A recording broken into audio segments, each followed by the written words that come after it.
Thank you, Mr. Chairman. Secretary Gates, first question is for you. And do you have a date for the tanker decision?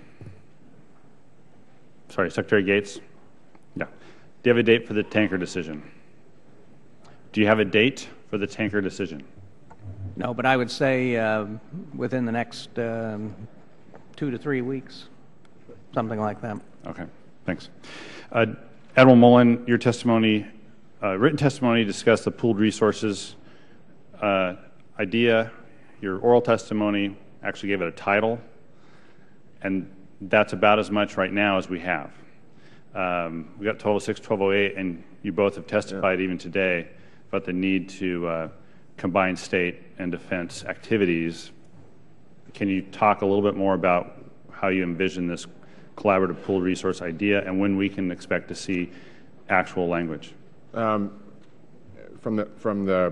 my perspective, I think what has worked with state, between state and DOD is what I would call this dual key capability that assigns responsibility to Secretary of Defense, Secretary of State to both agree that we're going to spend the money a certain way. And I think that's reflective of the requirements we just see, which continue to emerge. I mean, it gets focused on Iraq and to some degree in Afghanistan, but it's really the preventive aspect of this, the investment ahead of time, so we're not in conflict. In great part to the Special Forces, for us, for example, is one area, but we can't do it all, and that's really what this speaks to. I think in terms of the level of detail and proposal, I mean, I think we can get that to you, relatively quickly.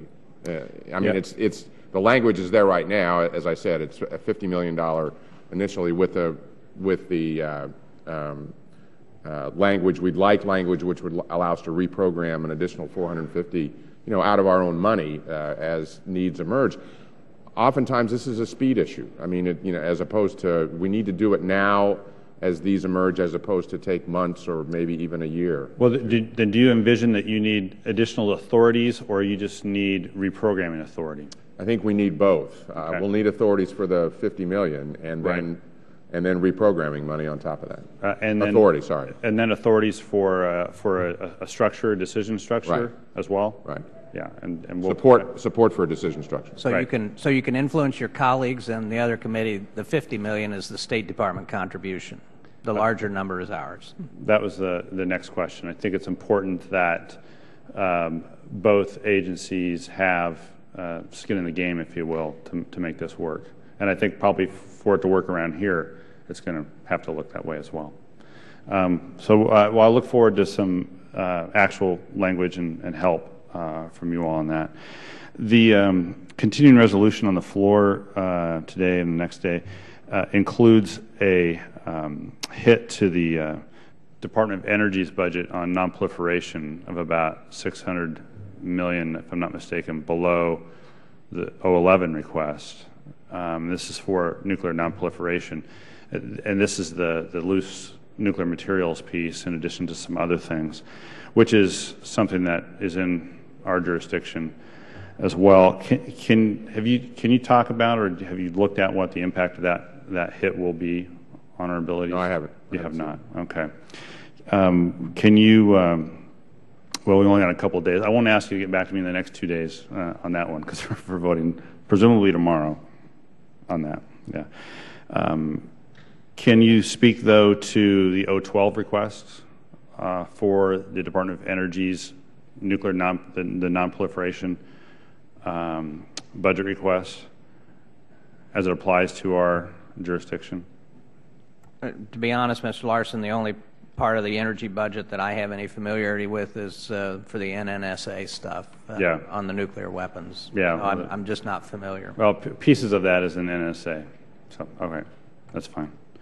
I think that can you then finally discuss the budget request, perhaps Secretary Gates, here in the last couple seconds, about the budget request with regards to the phase adaptive approach for missile defense, supporting not only phase 1, which started implementation this year, but what the budget request looks like for PAA on phases 2 through 4, what kind of dollars are in there to continue moving this along? I can't parse the specific elements of it. I do know that the overall budget for missile defense is going from $10.2 to $10.7 billion, so we're putting another $500 million into it. And there is money for more Aegis ships, more of the transportable radars like we have in Egypt, like we have in Israel and Japan right now. And then there are also continuing investments in the ground-based interceptor system. So there's money as well as some of the high-level technologies like high-energy lasers and precision tracking from space. So there's a significant increase in missile defense, including to be able to go forward with the phased adaptive array in defense in Europe. Mr. Turner. Thank you, Mr. Chairman. Mr. Secretary, thank you. Thank you for your letter yesterday in which you announced your support for a federal uniform standard of custody protection for our men and women in uniform. I get to thank you on behalf of myself, this committee, the staff of this committee, and Eva Slusher from Kentucky, who had lost her daughter in a custody battle as a result of a family law court judge using her time of service against her in a custody battle that she ultimately won and got her daughter back. I know that you know that unfortunately throughout our country there are family law courts that where the judge will use the time away that someone has been deployed or even the threat of deployment as a sole factor for determining custody, resulting in our men and women who should be being honored for their service actually being disadvantaged for their service. I know that you know that this House has passed this in legislation form 5 times, 4 as part of the National Defense Authorization Act and once as part of a standalone bill. Your letter indicates that you'll be assigning your staff with the responsibility to negotiate language that can ultimately be enacted in legislation to provide that protection. This is a battle that's been going on for 5 years now in legislation. And I know that you know this doesn't just affect our service members who are currently in custody battles, and we're not asking for them to be advantaged, we just don't want them to be disadvantaged. But it also affects our service members who have the stress of the concern that they may be subject to a custody battle and don't have a national standard of which they can have confidence. Many of these custody battles involve 3 states. The state in which the original custody order was issued, the state where the service member is currently assigned, and the state in which the child currently lives. So the national standard is going to be so important to provide them that confidence. So my first question to you, and I have 2 other topics I want to get to, is I believe that this should not wait for the National Defense Authorization Act this year. This House has passed it as a standalone bill. It is passed on suspension on the House floor. We passed it 4 other times as part of the National Defense Authorization Act. If we roll up our sleeves, we can get this done and pass this very quickly through the House. And I'd like to have your support for us to get to work on this right away. We certainly will do that. Whether you can get it through the House in a hurry, I guess is up to you all. That would be excellent. The second thing I want to talk to you about is the issue of sexual assault. In my district, we had a woman, Maria Lauterbach, who was tragically murdered after making allegations of sexual assault. I've worked with Jane Harmon and Representative Tsongas on provisions that we've gotten enacted over the past several years that address the issue of sexual assault. The New York Times article in reporting the lawsuit that has been filed identifies that the legislative accomplishments so far are modest. We actually had in this last National Defense Authorization Act provisions that went to the issue of sexual assault, one of which would have provided a mechanism for expedited consideration and priority for base transfers for those who have been subject to sexual assault. Another providing privileged communication between a victim and an assigned victim advocate. All of those did not make it into the final bill. I just want to bring them to your attention and hope that we would have DOD's support as we move to try to place those provisions in the National Defense Authorization Act this year. And then my third topic is NNSA. I'm the chairman of the Strategic Forces Subcommittee. One of the things that I've been concerned about with this continuing resolution process and then the upcoming fiscal year 2012 budget is that NNSA, being part of DOE, has not been recognized as really being part of the defense infrastructure. So when people talk about cutting everything that is non-security related, so many times they're missed and actually subject to a cut.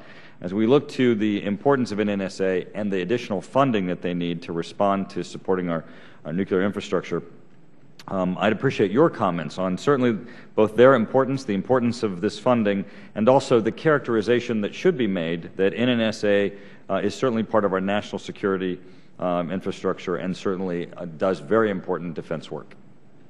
Well, I simply can endorse the last two statements. I mean, it is incredibly important, and it clearly is intimately tied to our national security, and should be regarded as part of the security component. Just to add one point from a budgetary standpoint, in 13 to 16, we actually have some money in the defense budget, which on an annual basis will be transferred to NNSA. The desire was to emphasize the partnership between our two organizations. As the Secretary said, they are very important to meeting our nuclear needs. Excellent. Thank you both, Mr. Chairman. Thank you.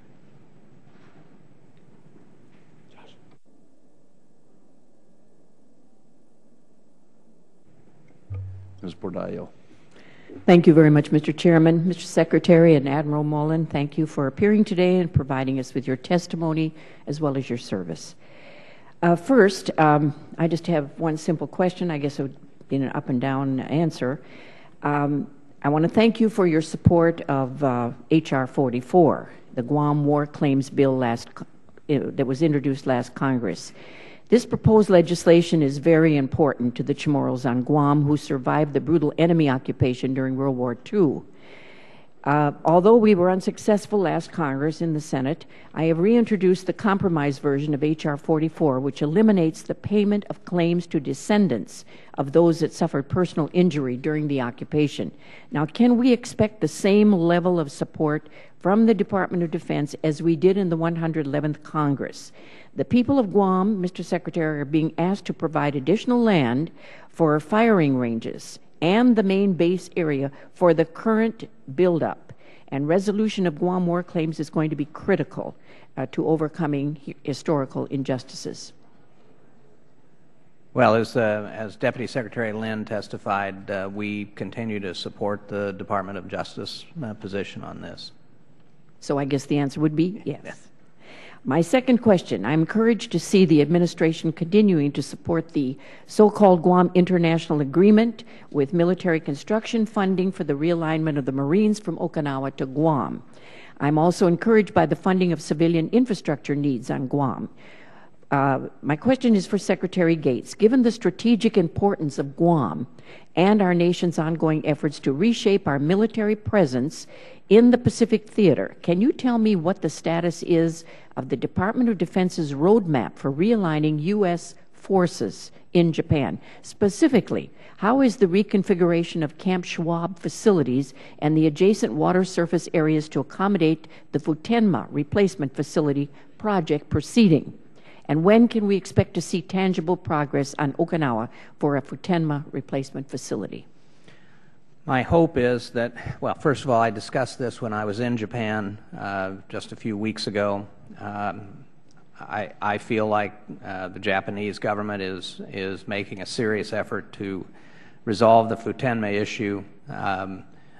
My hope is that we will get resolution, particularly on the configuration of the airfield or the runways, perhaps later this spring, and that would then allow us to go forward with our planning. Until we get the Futenma replacement facility issue settled, we really are not in a position to go forward.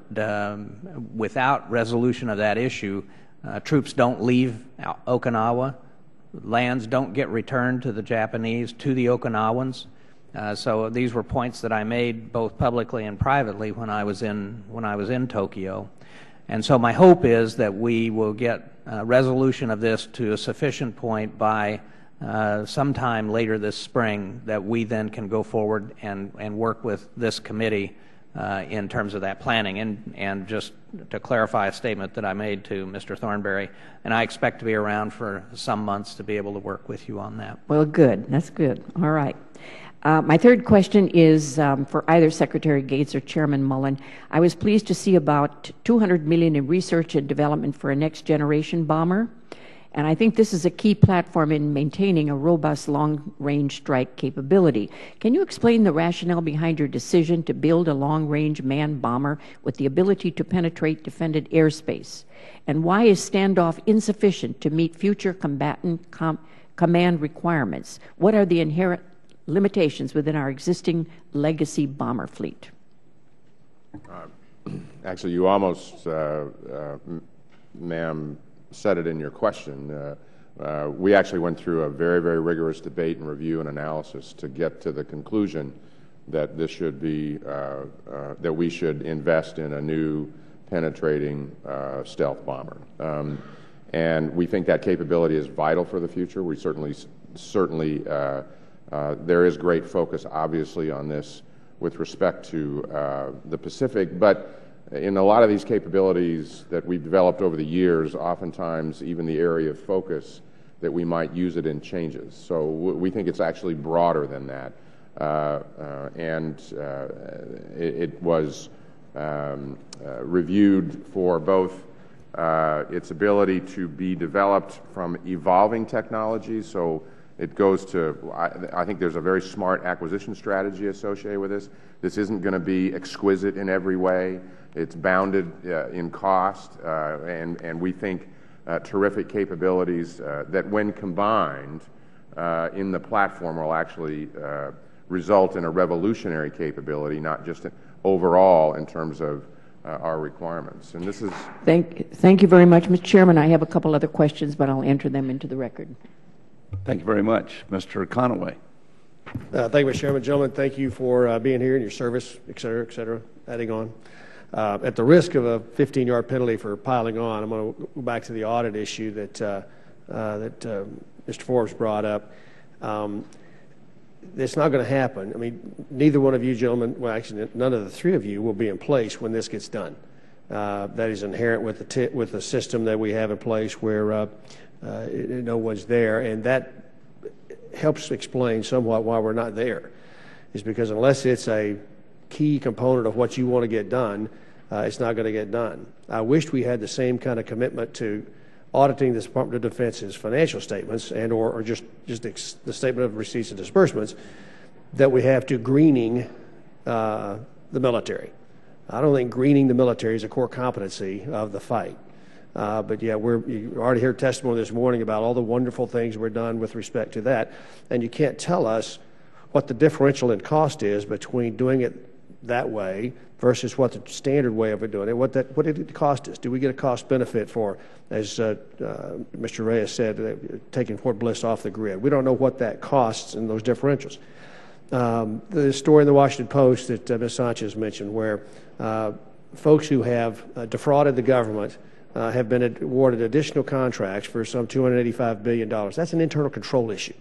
Internal controls are an integral part of a good financial system that allows you to know where your money's going and know where your money's not going. And so every time we have these kinds of stories, it adds to the confusion in the area. I go home to folks in West Texas, and when they find out the Department of Defense can't be audited, they are stunned.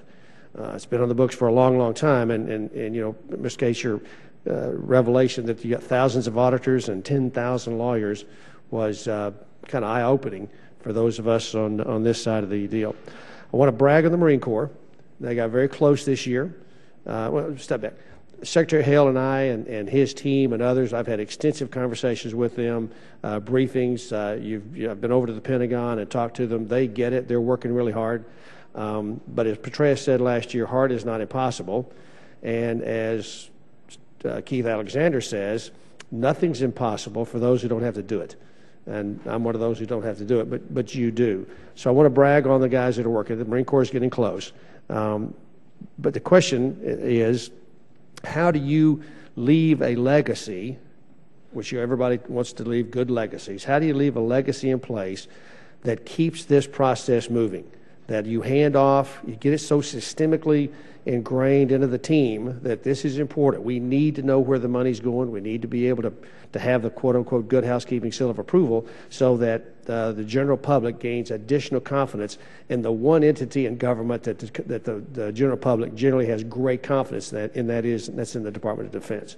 So how do you leave that legacy in place to make sure that we don't lose ground, because you're not going to be responsible when 2017 rolls around and it's not done? Well, first of all, I think that Mr. Hale and I have talked about this. He has asked for my support in terms of communicating to the rest of the department that this is a high priority, and I have provided that support. But to answer your question of how do I know that this will continue after I'm gone, that's because Mr. Hale will not be gone.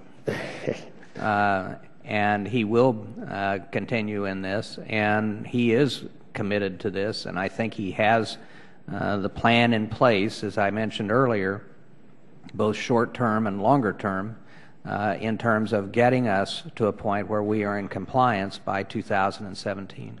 Well, we're going to keep tracking it. I hope to be able to get the matrix in place so that you can measure progress against that timeline and we can see it as well. But it also begs the question, you've got $100 billion of reprogramming money. In effect, dollars you say your team has come together and said, we don't need to do $100 billion worth of this. We would rather do $100 billion worth of that over that time frame. How are you going to track that?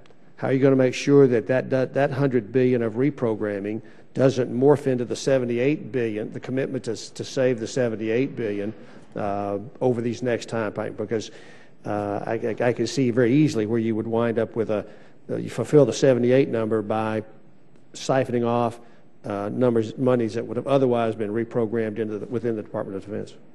Mr. Conaway, I'd like to offer a defense of the defense financial management system. May be unpopular. First, I'm fully committed to audits. I understand we need them for public confidence. But the fact that we can't pass commercial audit standards does not mean we have no idea where we're spending the money that you send us. We've got 55,000 people in the defense community, financial community. They're well trained, and that is one of their prime jobs, as is the job of many others. We have several thousand auditors watching us. And I note if we had no idea what we're doing with the money, we'd have rampant Anti-Deficiency Act violations. Over the last 5 years, about 2/10 of our budget has been associated with ADAs. That's more than I'd like, but it's pretty small. And it is smaller, I might add, than the percentages of the non-defense agencies, all of whom have clean audit opinions. So I think we do know what we're doing with the money you give us, and we can account for it. We can't pass commercial audit standards, and we need to do that to reassure the public we're good stewards of their money, and I'm committed to doing it, and I'm working hard. Well, thank you, Mr. Chairman. Mr. Courtney. Thank you, Mr. Chairman, and I want to thank the witnesses for their testimony today. I was at the first hearing after you were appointed. Secretary of State, I was a brand new member of Congress. Remember well the fact that you walked in and announced we were going to increase end strength, which has been referred to here this morning. I also just would note that that was also the hearing where you announced that we were going to make a commitment to MRAP deployment in Iraq and Afghanistan, which only a handful, relatively speaking, were in theater. I just want to share with you that last Easter, there was a Connecticut National Guard unit that was riding in an MRAP in Langham Province that unfortunately a 200-pound IED was detonated. It lifted the MRAP many feet in the air, came crashing down. Everyone survived. There were some pretty bad injuries, but everyone is alive. There was no question that if a flat-bottom Humvee had been part of that type of an event, it wouldn't have been the case. I'm friends with one of the mothers of one of those soldiers who was a lawyer in practice in the New Haven area, and she said to me she didn't know what an MRAP was to M&M, but she said whoever was responsible for making sure that those types of units were in the theater, just thank them for her, and I'm doing that publicly, and to you too, Admiral Mullen, because you were part of that extraordinary effort to finally get those things over there to protect our troops, so thank you. I want to just touch on two quick things that people talk a little bit about in Connecticut. The alternate engine, I was part of the debate last night. And one of the comments that was made by Admiral Roughead last year when this issue came up was that aside from the claims that the upfront production costs of a second engine would pay off over time, he pointed out the fact that on aircraft carriers there is just no space capacity to deal with repairing and maintaining two separate engine systems. Obviously, we have an admiral here who knows these ships quite well, and I just wonder if you could sort of comment on the I think overstated claims of savings when you think about the operational headaches that a second engine would create. One of the things that we do in this town is we focus on getting stuff out the door as opposed to what it costs for life cycle. This and it certainly applies on aircraft carriers, but it applies actually in all three services. This is two separate lines, two separate training, two separate maintenance manuals, two separate supply sources, all those kinds of things. And they lag each other significantly. I mean, I've been doing money a long time. I cannot make sense out of this second engine. It is 2 to 3 years behind. It's not going to compete, quite frankly.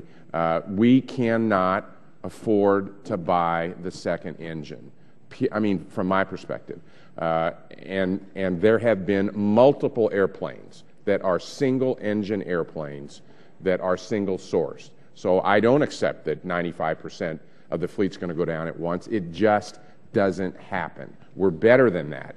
If the first engine will be, I think, more than adequate to meet the needs that we have for that airplane. And if I thought any different, I would, be encouraging this engine, the second engine. I just categorically can't see that it's going to make any difference. It's going to cost us a lot of money, not just to get it out the door, but over the life over the life cycle. And for the proponents who keep bringing up F-16, I mean, the fact is we're in a different world than 25 years ago as far as testing these engines, right? I mean, it's just the risk level is just not what it was. Absolutely. Okay, and I just want to at least get your statement on the record on that. Well, and it's worth noting that not only the F-16 have a single source, but also the F-22, or the F-18 rather, have a single source, but also the F-22.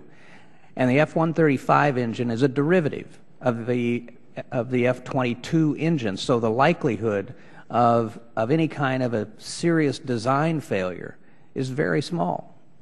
Thank you. Real quick, I've only got a minute left, but I just want to at least note for the record again, a year ago we were talking about a $7 billion SSBN submarine. Obviously, milestone A, we're now brought that figure down to $4.9 billion. Congratulations.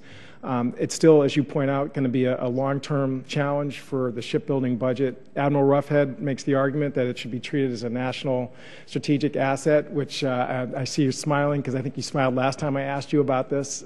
But the fact is I mean, there is precedent with missile defense for treating it outside of a normal defense budget, and that is a solution, isn't it, if we could figure out a way to make it happen? It's a third of the shipbuilding budget. I mean, if the shipbuilding budget has to absorb that's this year, it would break the shipbuilding budget. And to the Secretary's point earlier about building other capabilities. That solution that you described has been talked about for years, but what it boils down to is obviously resourcing a shipbuilding plan, which is going to get us to 313 and beyond. And with the SSBN arrival, that's not going to happen. So how you resource it is the question. One way to do it is literally at the national level as opposed to inside the service budget, but it's a huge challenge just because of the money that we're going to have to devote to it.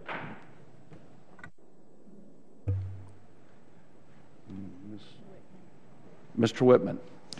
Thank you, Mr. Chairman. Secretary Gates, Chairman Mullen, thank you so much for joining us. Thank you for your service. I want to begin with Chairman Mullen and follow up on my colleague's question concerning shipbuilding. As you know, if you go back to 2006, the shipbuilding plan there said 313 ships, and we've heard that number year after year after year. We find ourselves today with 286 ships. We find ourselves with an aging class of Perry frigates that are going to be phasing out. We find ourselves with 6 Los Angeles-class submarines that are 30 years or older.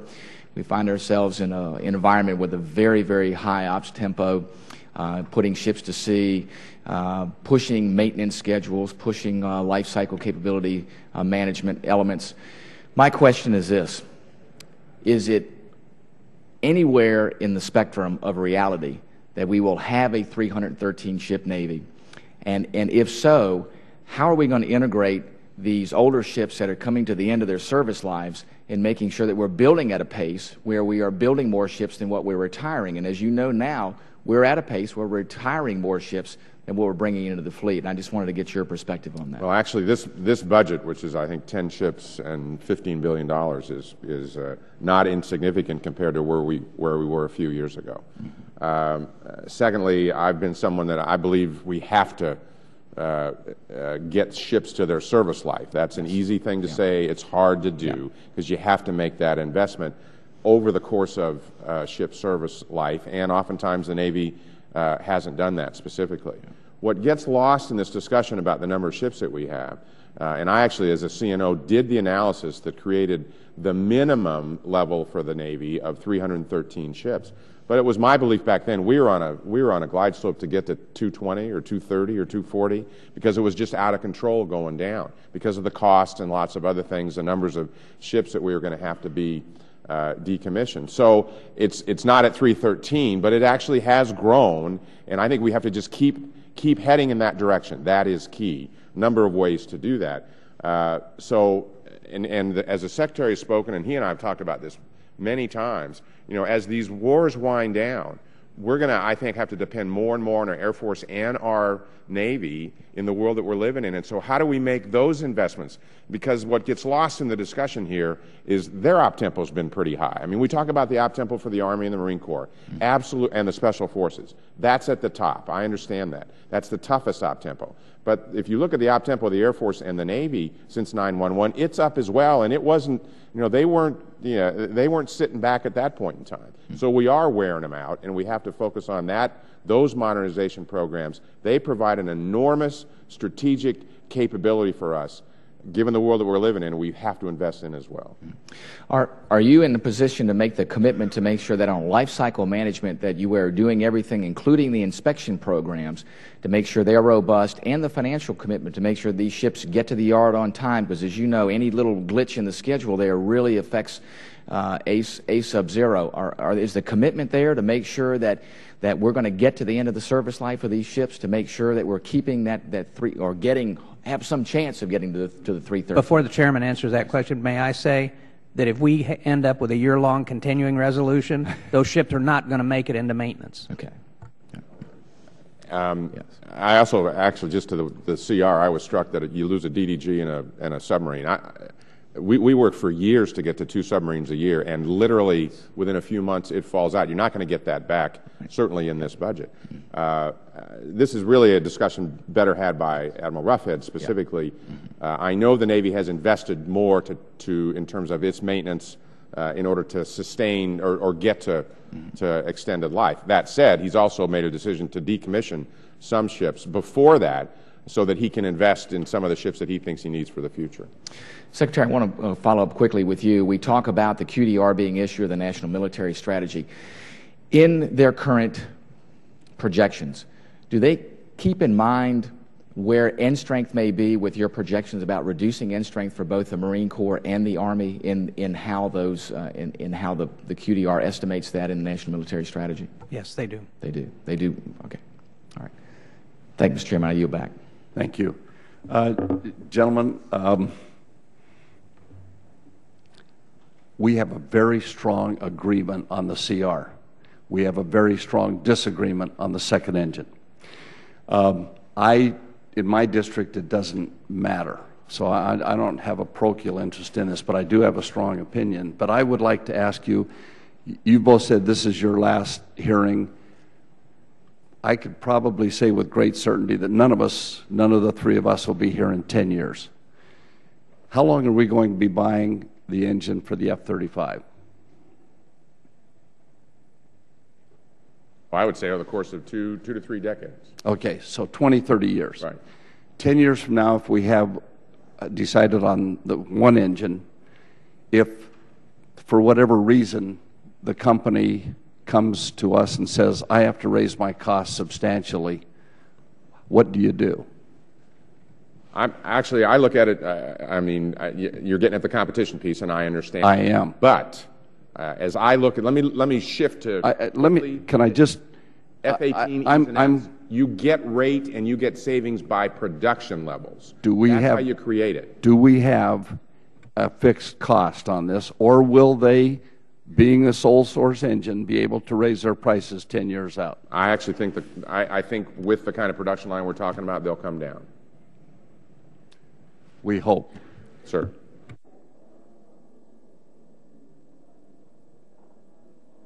Ms. Songas. Thank you, Mr. Chairman, and thank you both for your testimony and your very thorough responses to our many diverse questions. I'd like to come back again to the issue of sexual assault in the military. It's obviously one that's much in the news today, but really has been a long-standing issue, and I think, as Representative Turner mentioned, something that this committee has worked hard to deal with and find a way forward. But despite that, and we've heard testimony from the various services as to all their efforts, but despite that, in 2010, there were 3,230 reported sexual assaults in the military. But by the Pentagon's own estimate, as few as 10% of sexual assaults were reported. And the VA estimates that 1 in 3 women veterans report experiencing some form of military sexual trauma. I can remember several years ago meeting with some people active in the VA in the state of Massachusetts and having a gentleman comment and say that that was one of their dominant issues that they had to deal with. The fiscal year 2011 Defense Authorization Act required that the Department look into the feasibility of providing a military lawyer to all victims of sexual assault.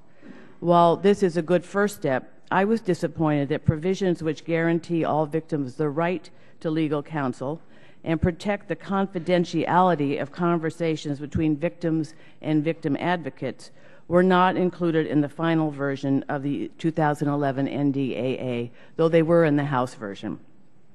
We would be shocked if conversations between their client or advocate were not privileged in the civilian world, and similar rights must be afforded to service members who may be the victim of a crime.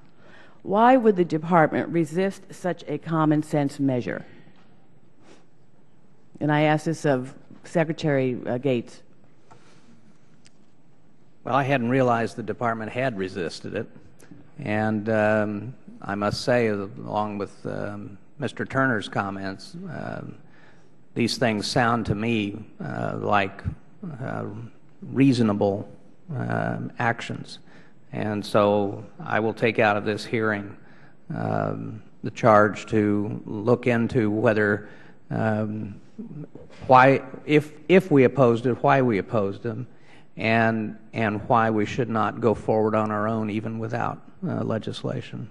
And I would appreciate, once you do that, getting back to me in some form so that I and others who felt this was very important. I mean, one of the things we have found is that despite all the good efforts on the part of the services, that the follow-up procedures after legally do not support, undermine all the efforts you have made around sort of preventing this in the first place, providing access to medical care. But if the follow-up legal processes do not sufficiently protect the victim, make them feel comfortable in coming forward, that it undermines all the good work you've done. They become suspect of the entire process, feel very much at risk. And this was one very common sense way going forward in the legal process alone that we felt we could better protect victims as they try to assert their rights. This is one of the reasons why we've invested, as I mentioned earlier, over the last couple of years, almost $2 million in training our prosecutors. We found that when I started looking into this several years ago, that the defendants hire lawyers who are specialized in this area, and our prosecutors tended to not have that specialty. And it is complex law, and it is difficult to prosecute successfully, particularly if you don't have the right training. And so that's one of the reasons we've undertaken that. And as I say, we've expanded the victim advocate program dramatically from about 300 to 3,000 around the world over the last few years. in every base and installation, and I will press on the question of why we cannot assure confidentiality. And the other issue we've learned too is, as all the services have dealt with this, you've done this each has done it in its own way, reflective of its culture and different processes. That becomes very difficult to oversee as a member of Congress. So in the Defense Authorization Bill, we asked for a comprehensive approach across all the services, and I know that the Defense Department is working on that, and we look forward to what you come up with. So thank you both. Thank you. Mr. Kaufman. Thank you, Mr. Chairman. And first of all, thank you so much for the great job that both of you have done on behalf of our country. Let me first thank you for standing firm on the issue about the second engine for the F-35. I just think that we've got to make some tough decisions with limited resources, and that's certainly one of them that I think is wasteful, that I certainly support you on. Also, in your position on the Combined Forces Command, Joint Forces Command, I think that its time is gone, and I certainly support you in that effort. But in terms of looking at I'm concerned about still the top-heavy nature of the Department of Defense, and I noted that right now I think we have 268 ships, if that's the proper number. I believe it is. We have 253 admirals right now. That's almost one admiral per ship. And I think that the Navy is authorized to go 283 admirals. And so can you tell me, give me some more visibility as to what could be done to try and streamline the military? Well, one of the things that we've done as part of the efficiencies effort is we have eliminated, out of 900 flag rank officers in the military, we will eliminate 100 general officer positions over the next couple of years. We're also, and that includes admirals, and we also will be eliminating somewhere over 200 senior civilian executive positions. So I was asked earlier about the $11 billion for rebaselining OSD and the defense agencies and so on. That's where a lot of those positions are coming from. But we're also downgrading positions. We're not only eliminating positions, we're downgrading a number. For example, the component commanders in Europe will be downgraded from 4 stars to 3 stars, except for the Navy, because there's a NATO connection on that side, and so that'll take longer. But we're trying to come at it both from the standpoint of, is the level of flag rank officer for the job right, and given passage of history, and can we get rid of these positions? And we've done so on both civilian and uniform side. Well, thank you. If I can just briefly, and this is inside baseball, but I think it's one of the things I told the Secretary when we started to review this is, when budgets get tight, people start taking shots at how many admirals and generals are. That's historic. What the Secretary led was a very thorough review, and actually the services did this. A very thorough review of need, what level for what job, and that will continue to go on. There's also, at least over the course of the last 15 years for me, all of which I've been an admiral, they're far beyond anything I expected, believe me. There's also just a growing complexity that requires some level of senior and civilian and uniform leadership in the world that we're living in. So I'm all for the reductions that make sense, but too often it is also a very easy target, and I just would like, as we have tried to be careful about it. Well, thank you. It's an easy target, and I certainly think it's one willing to take. Let me talk about what is the Department of Defense doing in terms of re-examining our foreign basing commitments or our forward presence in terms of whether or not it's necessary. And let me refer, right now we have 28,500 U.S. personnel, I believe, on the Korean Peninsula in South Korea. It seems that when the North Koreans get upset, it's when we do the major joint military exercises. And when we look at our allies across the globe, can't we better demonstrate our support for our commitments with him by doing periodic joint military exercises for instance, 4 brigade combat teams in Europe. At this point in time, is that really necessary? So I'm wondering if there's been an ongoing analysis to determine the cost effectiveness of redeploying those forces back to the United States. We have spent a lot of time on this. We have just completed a global posture review, examining our positioning in Europe, our position in the Pacific, and also in the Middle East. It's now being discussed in the interagency because obviously there are political implications for any changes. But I would tell you that we've examined this very closely, and we will probably make some adjustments. I think I mentioned in a speech that our force structure as well as our rank structure in Europe is still a legacy from the Cold War. But that said, I am a firm believer that our forward posture in Europe, in Asia, is fundamental to our alliance relationships. It provides them with the assurance that, in fact, we will be there and we will support them.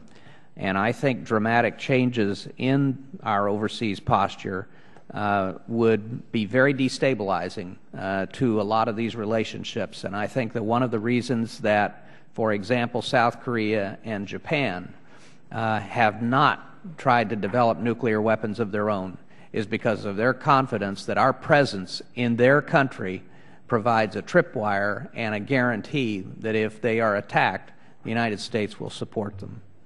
Thank you. Ms. Pingree. Thank you, Mr. Chair. Thank you for your testimony today and for your service. I appreciate it.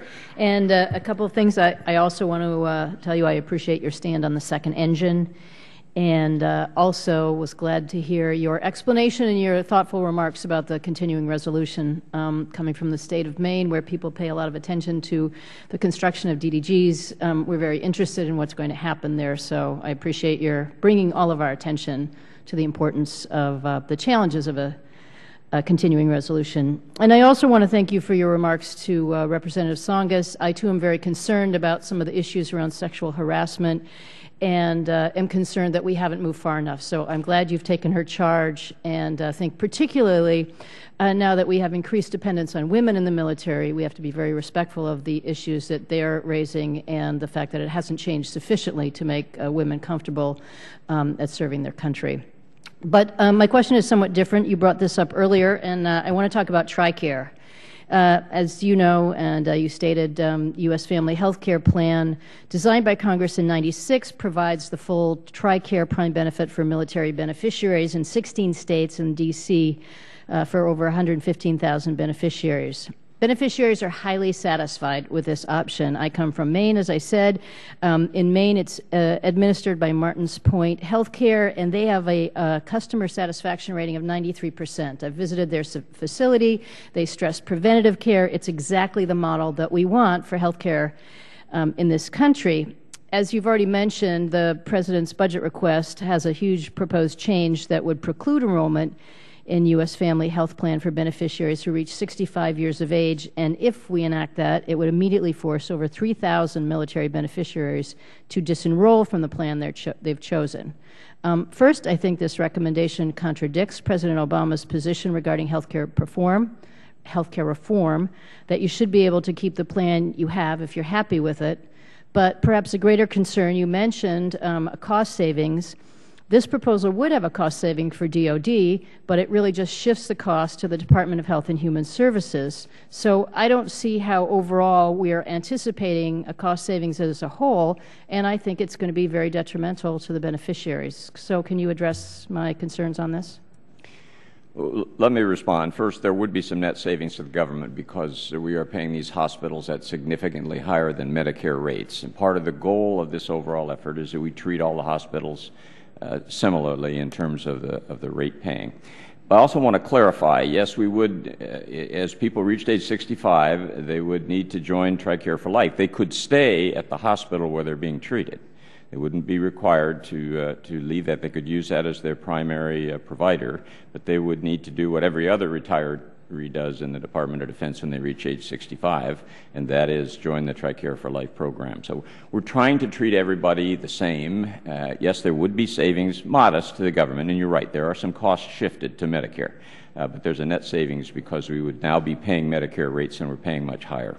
Also want to work with the hospitals involved. We're not looking to reduce the quality of care. We're phasing this in very slowly. It would be everybody in the program now is grandfathered, grandmothered. It's only as you come into the program, so there'll be very gradual change. And our goal is to be sure these hospitals, that their care is not harmed.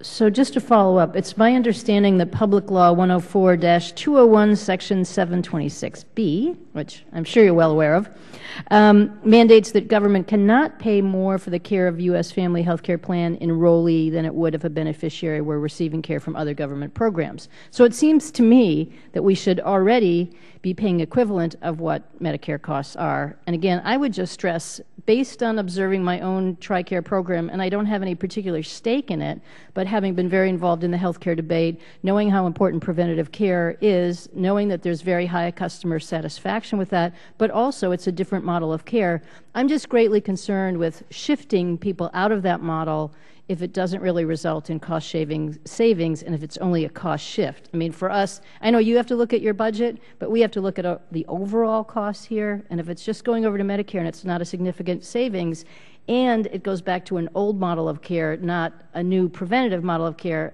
I don't think we've improved care for these families. Well, we need to get with you. I'm not familiar with the details of the provisions. I do know that there are some requirements we are not meeting in the Seoul community hospitals with regard to Medicare rates, and that may be that we're also proposing to move toward that, toward a Medicare rate. So we need to get back to you on the details. There would be some modest net savings to the government. We work carefully with OMB, and they fully support this proposal in terms of shifting the funds. Well, thank you. I would be happy to follow up with you on that, so thanks. Thank you. Mr. Hunter.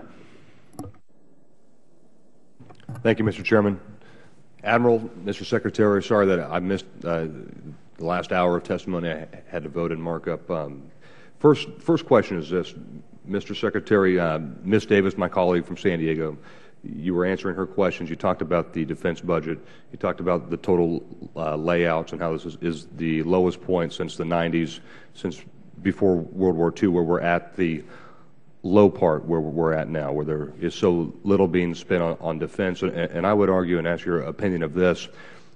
If you don't give us a top line, if you don't ask for what it would cost to erase all risk, literally, or as much risk as possible, then we have no baseline to cut defense from or to add to, really, because the numbers that we're using are limbo numbers, really, because if you were to fully fund defense, this is my question, if you were to fully fund defense and take away 100% as best as you could, 100% of risk using your own threat assessment tools and analysis, what would that funding be? What would you ask for?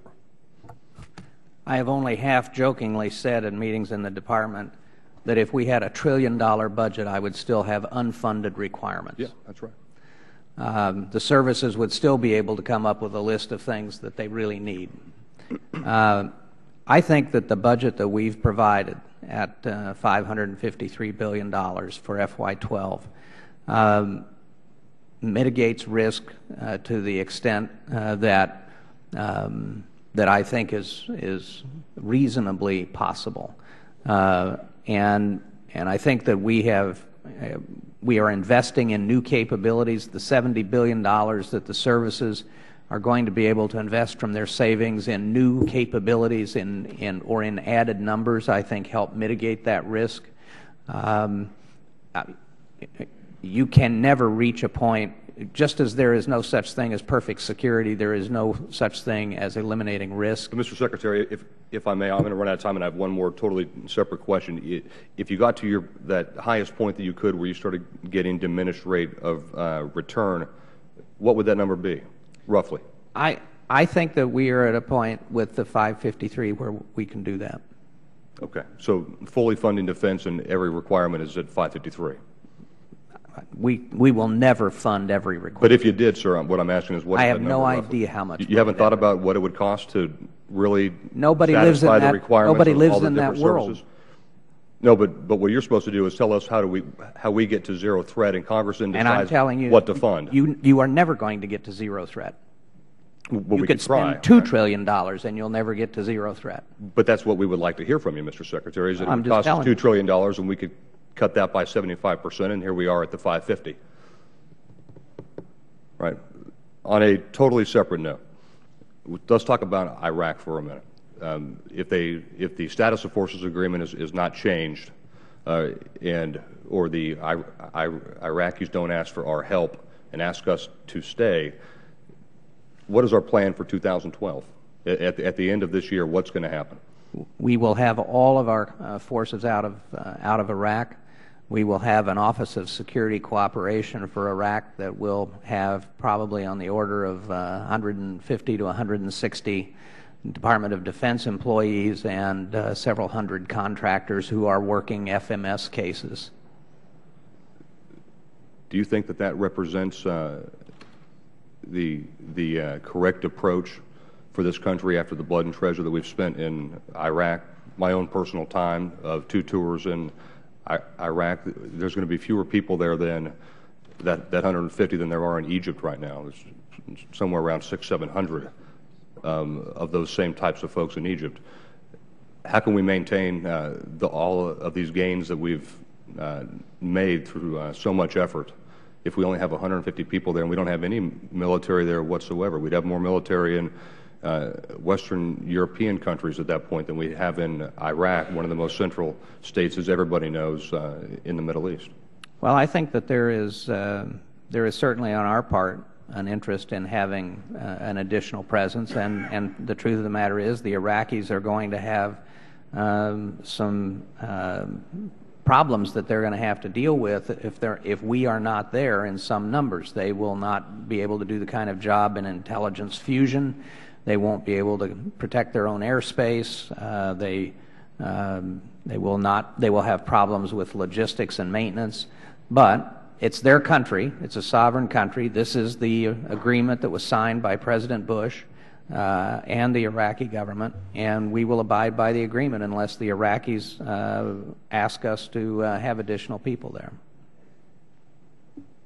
Thank you. Mr. Garamendi.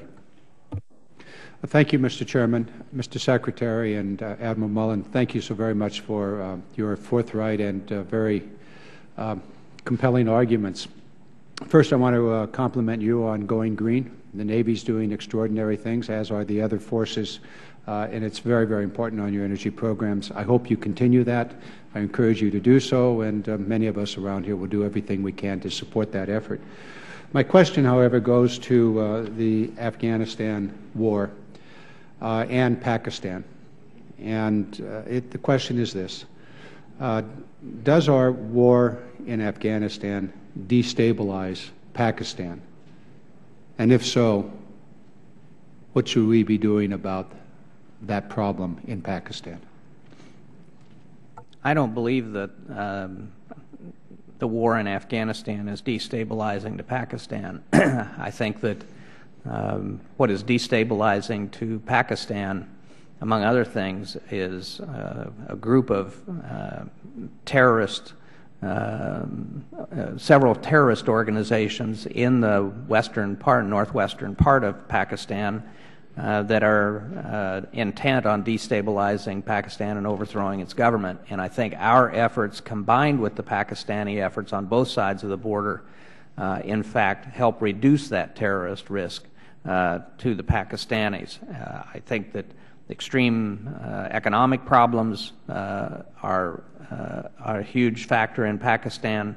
So I don't think our presence in Afghanistan is destabilizing. In fact, I think it helps the Pakistanis long term.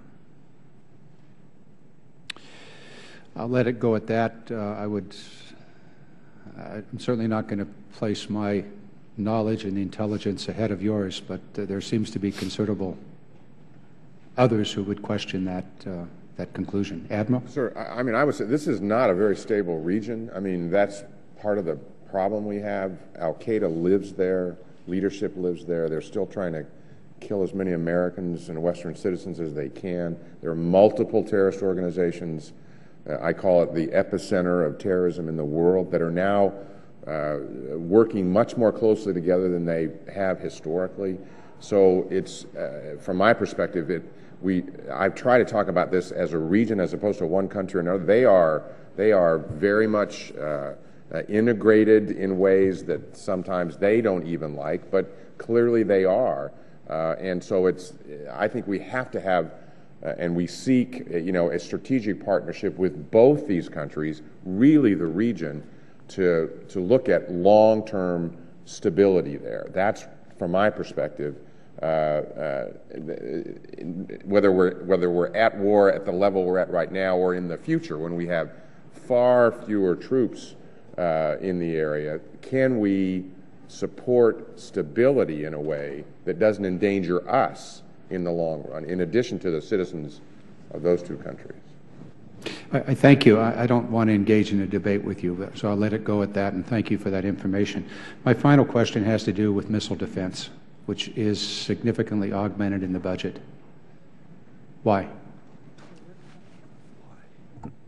Part of the $500 million increase is to implement the phased adaptive array missile defense that we have agreed to in Europe, but also, frankly, to increase our ability to defend our ships and our troops against theater-level threats, missile threats. Hezbollah alone has 40,000 rockets and missiles at this point, including anti-ship cruise missiles that have a range of 65 miles. So we are putting more money into Aegis-capable ships. We will have 41 of these by the end of 2016, 28 by the end of 2012. They defend our ships. They defend. They have the potential to defend our ground troops. We're developing additional generations of the Standard Missile 3 that have enhanced capabilities to deal with Iranian, North Korean, and other kinds of missiles. And we're making continuing to make baseline investments in the ground-based interceptor program, which protects the continental United States. So I think all of these are contributing to our own security, but also help protect our allies as well. Thank you.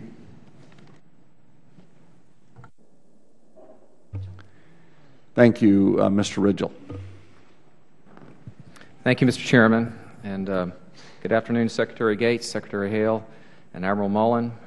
In your chain of command, many, many levels down is my son, and I just want you to know, on behalf of the 2nd District of Virginia, as this is, if it is in fact your last testimony before the House Armed Services Committee, that we're just really deeply, deeply grateful for your service. I know you sacrificed a lot, and your families have, to allow you to serve in the way that you have.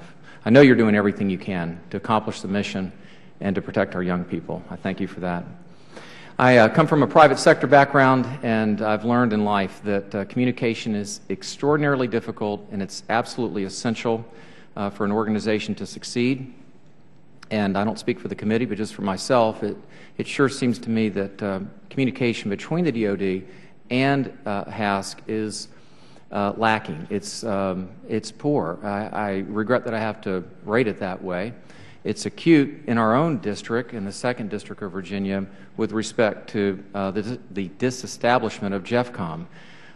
Even today, I've yet to receive the detailed analysis, the supporting documents that would help me, representing the 2nd District, to properly understand and respond to the disestablishment of JEFCOM, and that's disappointing to me, and I trust that we'll move forward both on the HASC side and on the Pentagon side to improve sharply communication. One area that I'd like to shift to here is Tricare, and it's widely understood when someone enlists in the military that health care is for life, it's free. I've asked many people, I served in the Marine Corps Reserve myself, and it's widely understood. And so as tempting as it is to look at that area as an area for cost savings, I truly believe, and I don't use these words lightly, that it is a breach of trust to change the deal because maybe we don't like the deal or the government doesn't like the deal.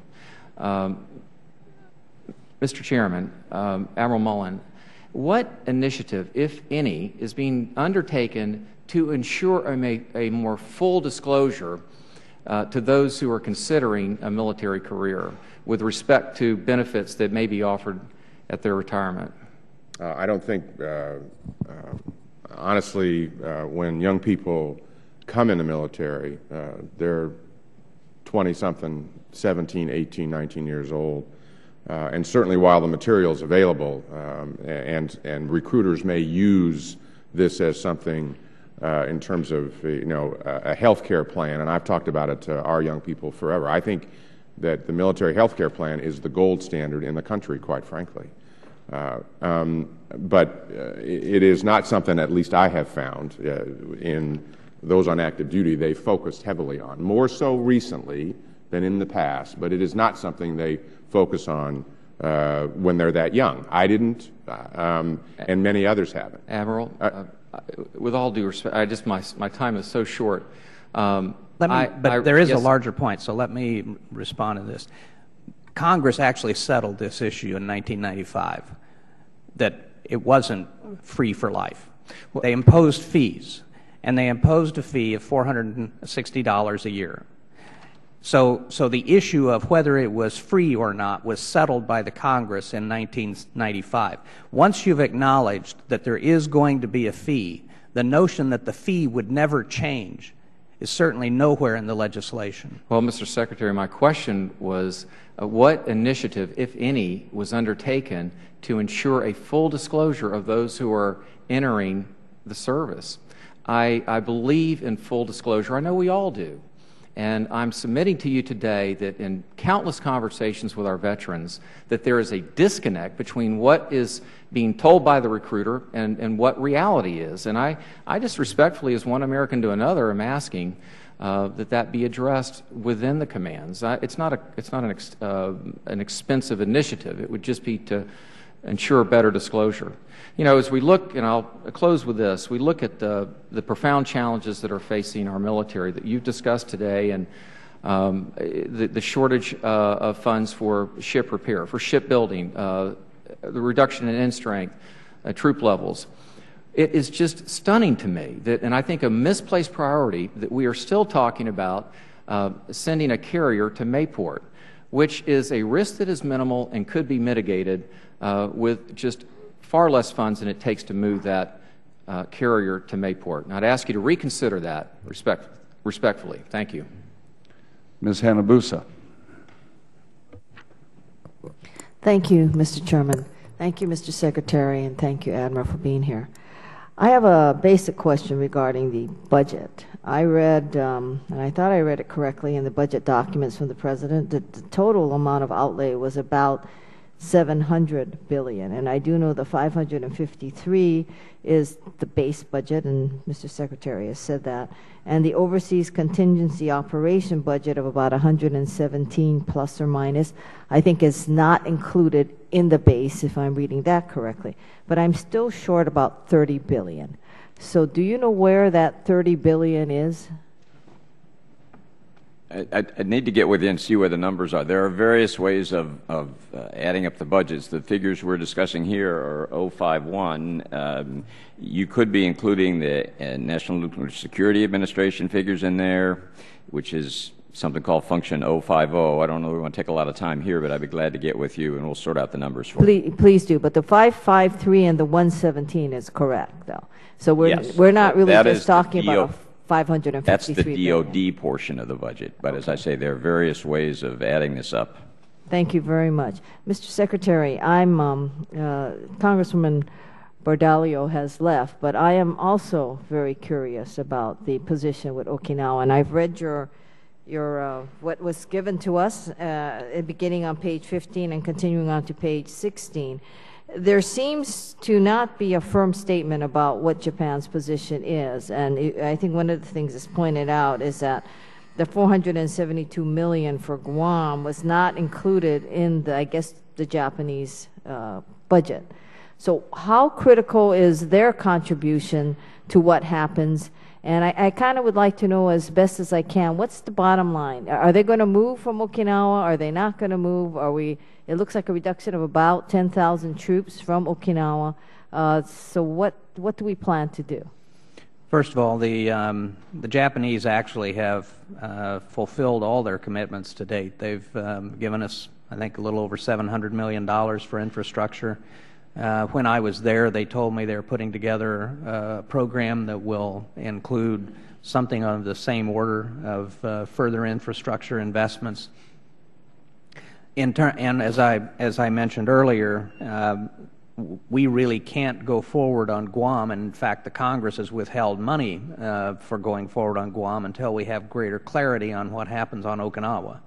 My hope is, based on my conversations in Japan, that we will have some resolution of this by later this spring or early summer, and then we will be able to come to you with our plans. But absent resolution of the Futenma replacement facility issue, our troops aren't coming out of Okinawa, land is not being returned to the Okinawans, and we have to sort of start all over again. But I do believe we will find some positive resolution to the Futenma issue.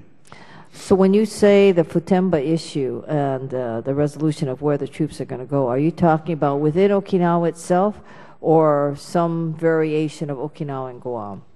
On Okinawa itself. On Okinawa itself. And finally, this whole concept of end strength, I want to know whether that's some kind of a magical number into the future to a time specific, or is that something that we're looking at given the information that we have today? It's basically looking at the information that we have today. And as I've said, the end strength in 2015 and 2016 will, at the end of the day, be determined by the conditions in the world. And above all, have we come out of Afghanistan, by and large, by the end of 2014, that would enable us to have a lower end strength. Now, as we've talked about in this hearing, the Marine Corps believes that it needs to come down about 15,000.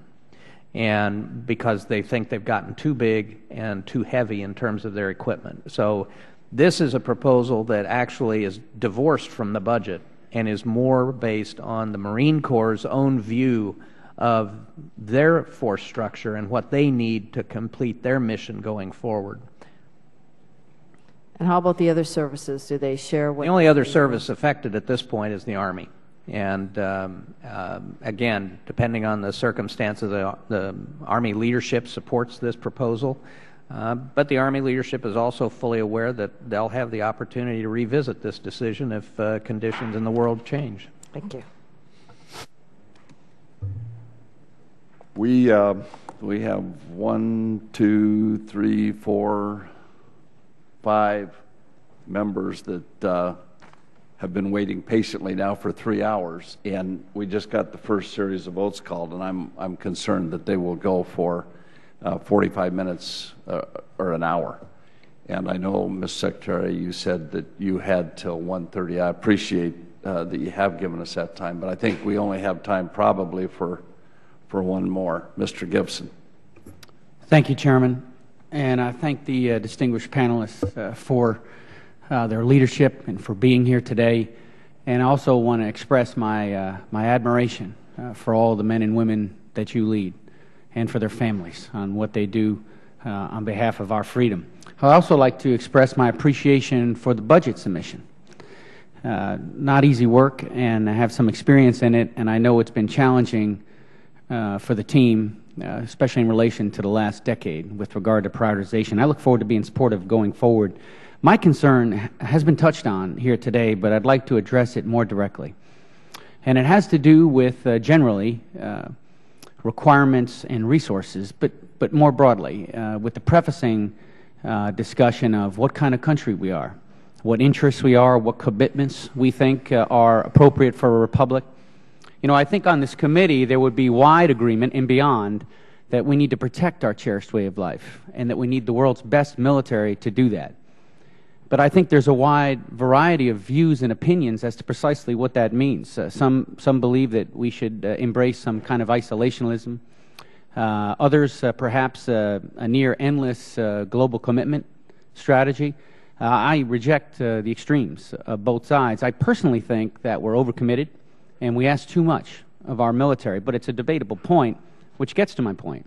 We have processes, NDP, the QDR, primarily for internal or DC consumption, when I think it really needs to be more of a national conversation.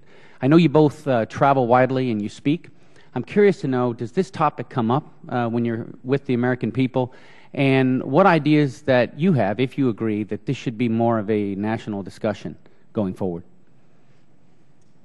Well, I've traveled fairly extensively over the course of the last year, and I have found, and I worry about the sort of growing disconnect between the American people and the military.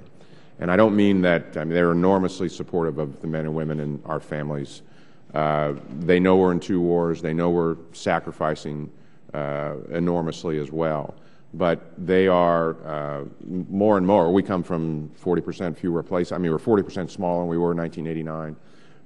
We have bracked out of many parts of the country. And so our day-to-day connections are significantly reduced from what they used to be. And it's the breadth and the depth of understanding of who we are and what we're doing, the number of deployments, sacrifices of the family, the changes that have occurred over the course of the last decade. So it's not going to happen overnight, but it is a long-term concern that I have, and particularly when you overlay that with the enormous fiscal challenges that the country has right now. It's one of the reasons I've talked about, I actually do think the debt's a hugely important issue for national security, because we're going to be affected by that. You can see it in this budget. It's going to continue to happen. So that's probably the worry, and having a conversation with America about those challenges, and particularly individuals who serve, then go on to return to communities throughout the country. The veterans issues. I mean, we see an increasingly homeless population in our veterans, increasing number of female homeless veterans, for example. How do they return to? You pick the area. They're enormously capable people. They are wired to serve in the future. They'll make a big difference. They're 20-something. But how do we invest just a little bit in them so that, taking advantage of the GI Bill, they will then take off and make a huge difference in the future, and I think they will. That connection is something that I think is really important. But at the end of the day, Mr. Gibson, from our perspective, the dialogue, the conversation that you're describing is a dialogue that needs to take place between the executive branch and the legislative branch. You represent the American people. You have your finger on the pulse of the people in your district better than any of us ever could. And so, as was intended by the founders, we basically rely on you as the surrogates for the American people in terms of that dialogue. I appreciate the comments, and I do believe that it is an area that we're going to need to address, and I look forward to working with the DOD and also the chairman and the committee moving forward. And I yield back. Thank you very much. And Mr. Secretary, Admiral, thank you again for being here and for your service, and this committee stands adjourned. Thank you, Mr. Chairman.